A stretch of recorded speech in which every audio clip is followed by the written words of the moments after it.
Hi, I'm Mark Edwards. Welcome to Travelogue and welcome to Qingdao, where they like to ha pijiu and che gala, which is local dialect for drink beer and eat clams. It's a city of almost 3 million people who are blessed to be by the sea and with temperatures that rarely exceed 30 degrees. There's a whole pantheon of tourist attractions, historical, cultural things for us to see. So let's go discover it.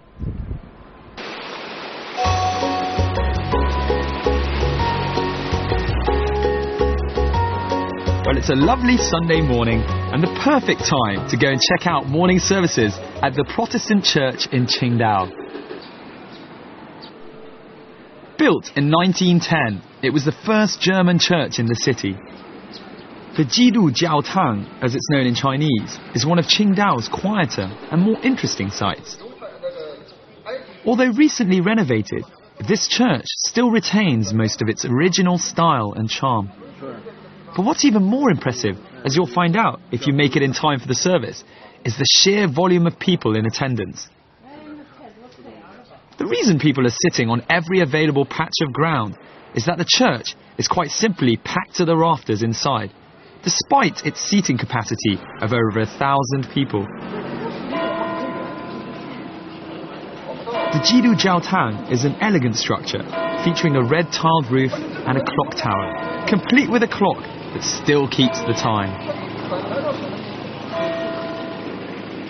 As timepieces were rare in China in the old days, the local residents relied on this clock to check the time, which explains the popular name for the church, the Clock Tower. Anyway, don't worry if you can't make it inside, as there are speakers on the outside, so everyone can enjoy the service.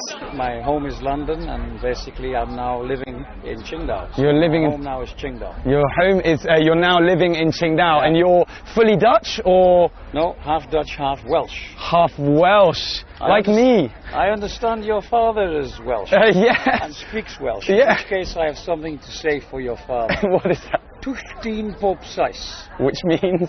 You don't want to know. Okay. That's it. How long have you been attending the service here at the church for? Since I come here 3 years ago. 3 years every ago. week. And is it always this packed? No, it's usually more busy. I can't believe that. Really? Yeah. Usually you have to come at least 20 minutes before, otherwise you will not get a seat.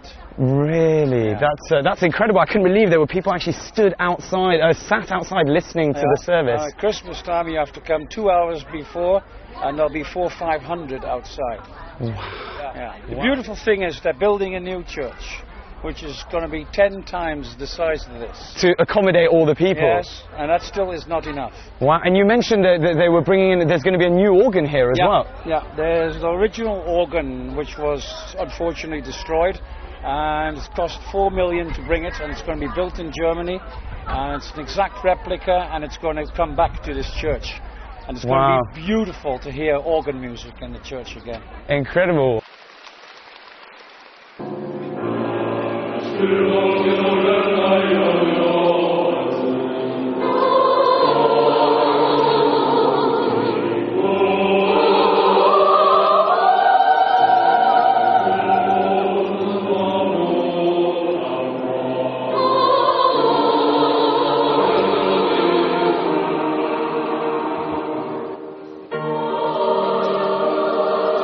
The church not only welcomes tourists, but it's also available for weddings. It's even got a choir to add some harmony to your favourite hymns. In Chinese, of course. We were lucky enough to witness a wedding at the church. These days in China, many of the wedding rituals resemble those in the West. There are similarities with the ceremony and the clothing worn, although a fireworks finale remains an important element of most Chinese weddings.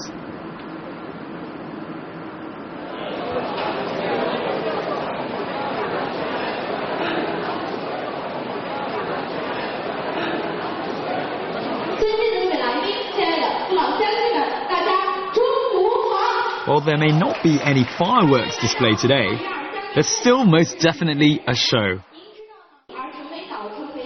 On the old Pichai Yuan, you'll be able to come for a cup of tea, some nibbles or a full-on meal, whilst the performance takes place in front of you.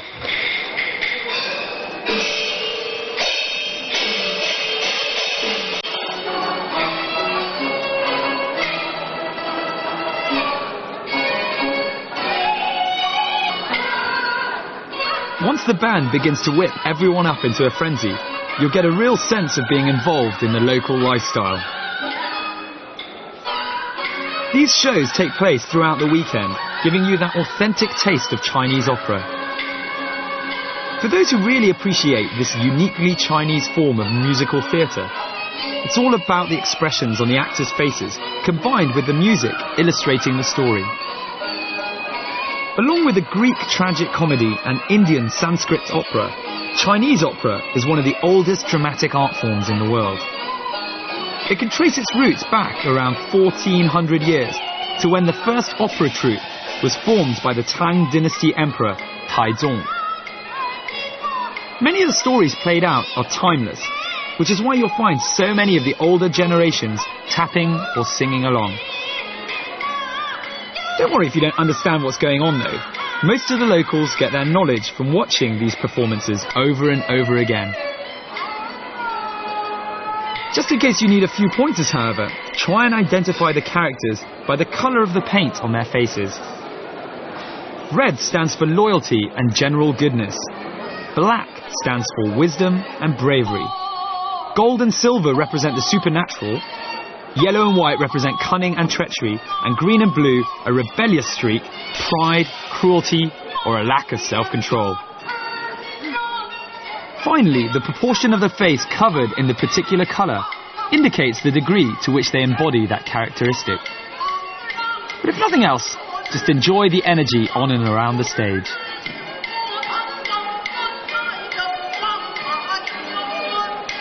Still in the Pichai Yuan, but it's time to explore the streets. So as you can see, this is the old street in Qingdao, filled with small stalls and restaurants, full of snacks and things to eat. Rather peckish at the moment. And it's really, obviously, I'm not sure we could translate across in the camera, but the smells coming out are delicious. And you go past a different restaurant and there seems to be a different smell coming from each one. Really fragrant.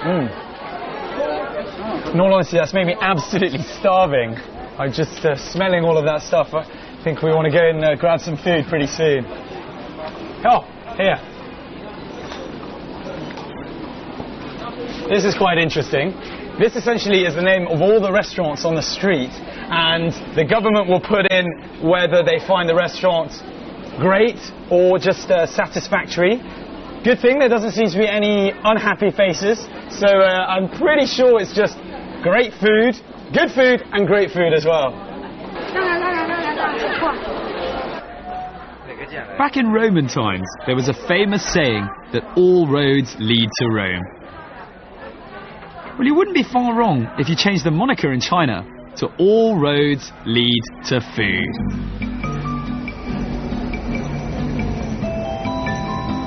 In Qingdao in particular, you'll find that seafood, quite logically due to its coastal location, is the main protagonist in the local diet.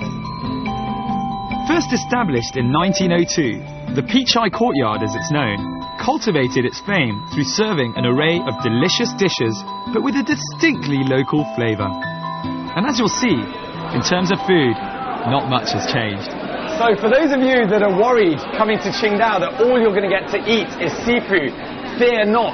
We're in the snack street and you can find absolutely everything here. Of course there is seafood, but plenty more as well. Now let me explain what we've got here. Essentially you've got to visualize what you're going to eat. So here we've got the main ingredients. Pick the ingredients you want, then they'll stick it in the kitchen and cook it in whichever way. Though seafood is abundant here, you can eat all sorts of dishes that reflect the Shandong cuisine style. Shandong cuisine is characterized by quick frying, stir frying, braising and deep fat frying. The food tends to be crisp, tender, delicious and greasy with some sweet and sour flavors. As you might guess, Shandong dishes can be a little salty, as salt is the main condiment used in cooking, although fermented soybeans and soy sauce also feature.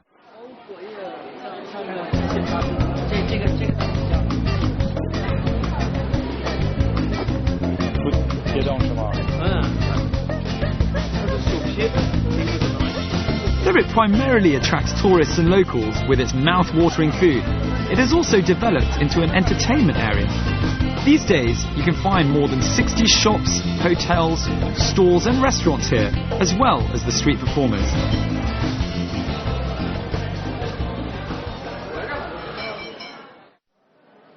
But this isn't just a gastronomic haven.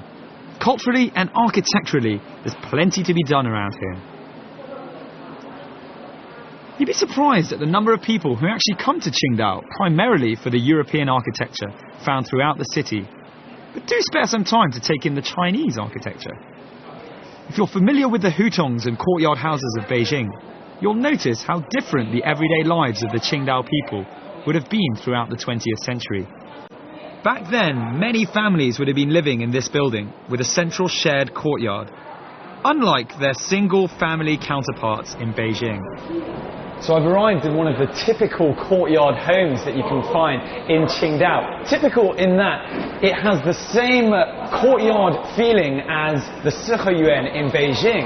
However, they've melded together the slightly finer aspects of European architecture with Chinese architecture. So you'll find a tree in the middle, same rectangular shape, but stories built up above each other. And this is where back in the day the middle classes would have lived.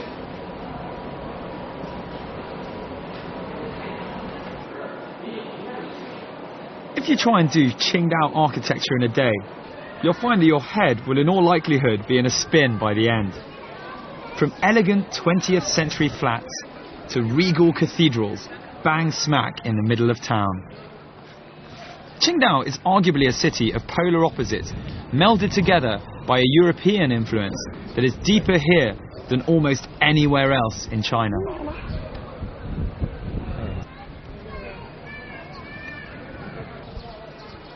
So, we've taken a rather elongated detour and headed to a tiny little village in Bavaria, in Germany. Or at least, that's what it would seem like. We've got all the cobblestones behind, we've got the architecture which can resemble any European village, and St. Michael's Catholic Church behind me, which was built in 1934.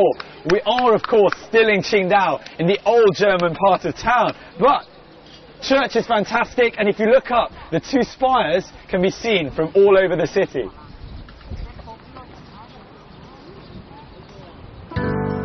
So you made it up the steep hill of Zhongshanlu and arrived at your own little taste of Bavaria. If surreal is your thing, then don't miss this chance to witness this imposing edifice.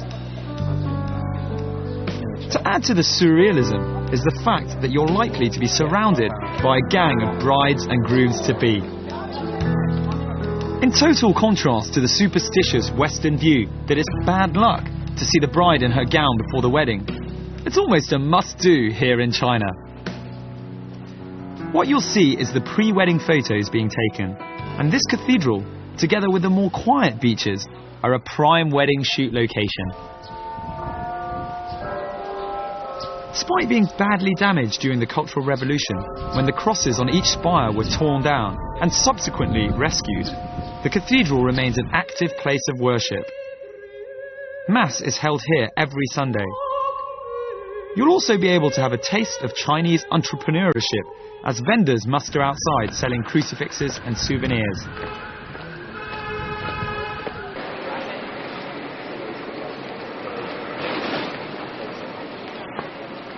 The weather in Qingdao is particularly pleasant for much of the year, thanks to the influence of its coastal setting next to the Yellow Sea. Its summer climate is warm and the winters are relatively mild, especially when compared to the more northerly cities in China. July and August tend to be the hottest months in Qingdao, though there's always the possibility of heavy showers coming down, as this time of the year is the monsoon period. It may interrupt your efforts to get that perfect tan, but on the top side, the city is quickly enshrouded in a very atmospheric mist.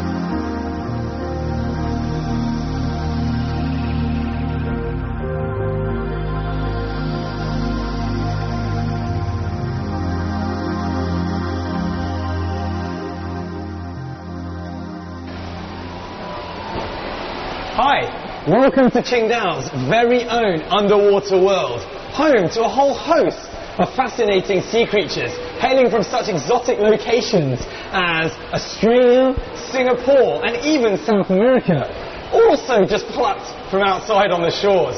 However, the one thing I'm really looking forward to is a shark, which I've been told is worth over 500,000 RMB. Is Jaws coming out of retirement? No need to worry about the weather in this next place.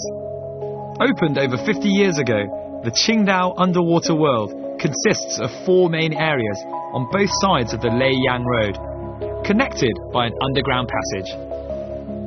Here you'll find the freshwater aquarium, the Marine Animal Performance Hall, the Biological Marine Specimens Hall, and the Jellyfish Dream Palace. The moving platform will take you through a tunnel in the aquarium itself and provide you with a spectacular 360-degree view of this aquatic delight. It's an all-in-one experience with live shows, near-perfect recreations of natural habitats, a museum, and a room full of all sorts of jellyfish. Can't think of anything else you could ask for. In the Marine Museum, you'll be able to ogle at almost 2,000 specimens of aquatic organisms. Accumulated in the course of 60 years, it is China's most comprehensive collection of marine specimens. Take your time with the Chinese sturgeon and giant salamander, amongst other things. If you're looking to pick up some fish of your own at a nearby market, you might be interested to know that something with the unlikely name of red parrot is the most popular pet fish in Qingdao. It's also the most readily available, especially before Chinese New Year, when Chinese people often buy aquariums for good luck.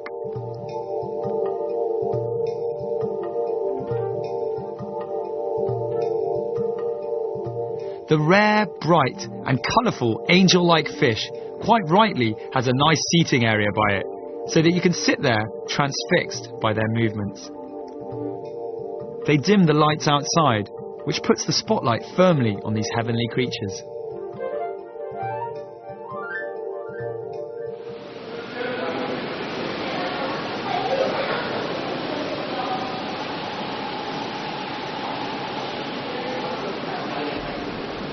So the underwater world was opened in 2003, and at the time, this was the largest tower of its kind in the whole world.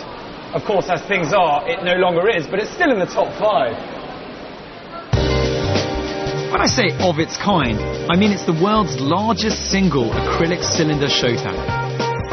And just so we're not accused of withholding any more vital information, if you're a keen diver or simply want to give it a go, then Qingdao Underwater World is as good as any place to start. They'll give you a quick crash course in breathing techniques, and before you know it, you'll be wetsuited up, diving in and swimming amongst the sharks. But don't worry if you're a beginner or simply can't stop playing that song from Jaws in your head.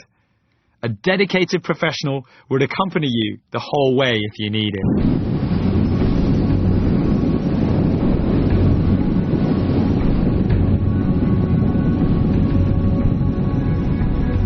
Although technically still part of Qingdao and linked by a high-speed motorway, Huangdao, literally meaning Yellow Island, is the place to come if you really are sun, sea and sand hunting. It's much cleaner than Qingdao's beaches thanks to constant supervision and a dedicated team, and also much quieter. This might be explained by its distance from Qingdao city centre. But the Huangdao Peninsula is counted as a district of Qingdao and makes up part of the Qingdao Economic and Technological Development Zone, which focuses on 4 key industries, namely high-tech, petrochemicals, processing and manufacturing, and services. Qingdao behind us, and we're on our way to Huangdao, which is the Yellow Island. It takes about 40 minutes. We've taken the slower boat. We're in no rush really, and there's the quicker boat over there. 20 minutes it will take, so have a quick look. There one.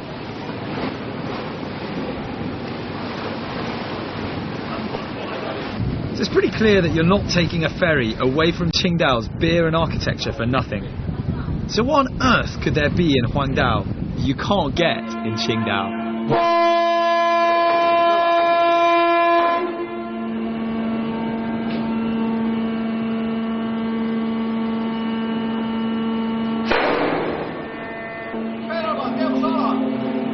The answer to that question is pretty simple.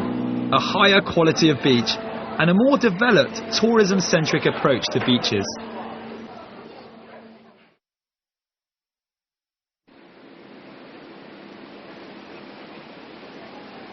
This place is custom made for you. Clean beaches, romantic promenades, clear signposting, and the most essential ingredient, that holiday feeling in the air.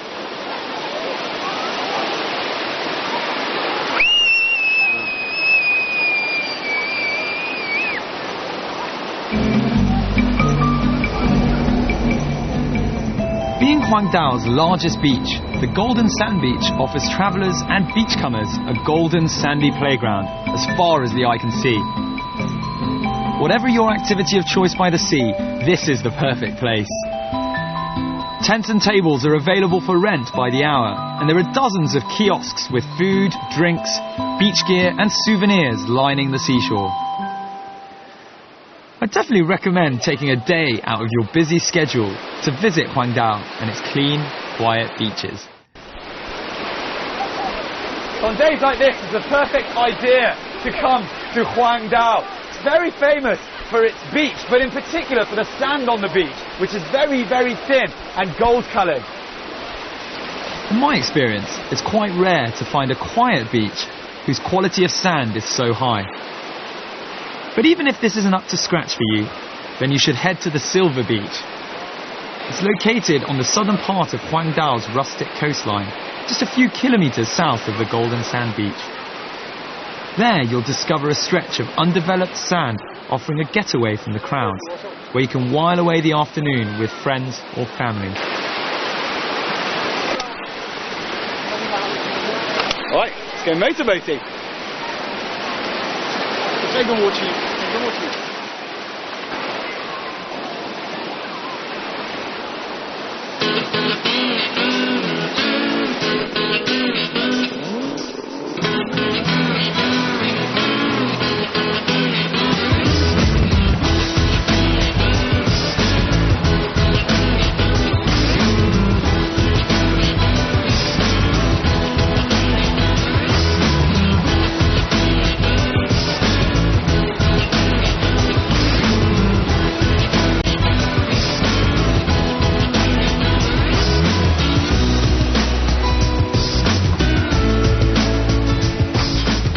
The great thing about this area of Qingdao is that it's full of secluded places to discover. Say you've taken a beach night under the stars, there's also many other places that are relaxing and quiet to study or just read a book. And you'll quickly notice that clean and newly developed places with very few people rarely remain that way for long. So enjoy them whilst you can.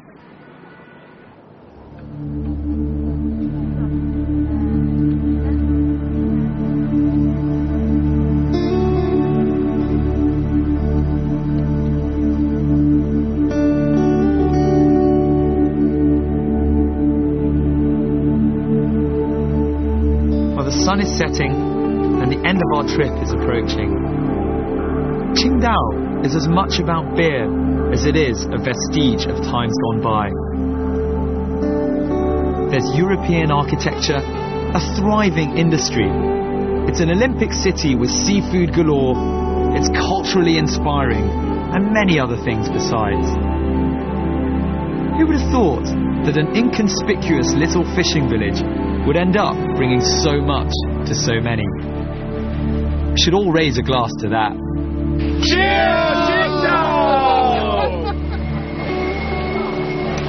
So airports can be the happiest and sometimes the saddest places, I find. Unfortunately for us, it's the latter, because that's all the time we've got left for today. I hope you've enjoyed our trip around Qingdao, discovering its history, its culture and its fun side. I'm Mark Edwards, and I'll catch you very soon on another episode of Travelogue.